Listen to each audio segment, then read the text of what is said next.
जाता है तो फिर वो मत सोचो जो तुमसे नहीं हो सकता, बल्कि वो सोचो जो तुम्हारा रब कर सकता है, और तुम्हारा रब तो सब कुछ कर सकता है। वो हर दुआ पर कुन फरमाएगा, पहले उसे तुम्हारा सब्र तो आजमाने दो। शिफा बन जाते हैं वो आंसू जो जय नमाज पे बहाए जाते हैं।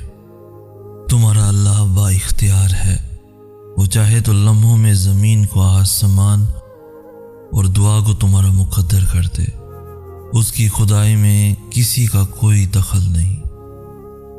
कह दो मेरे उन बंदों से जिन्हें हालात नामुमकिन लग रहे हैं, मैं हर चीज़ पर कुदरत रखने वाला हूँ।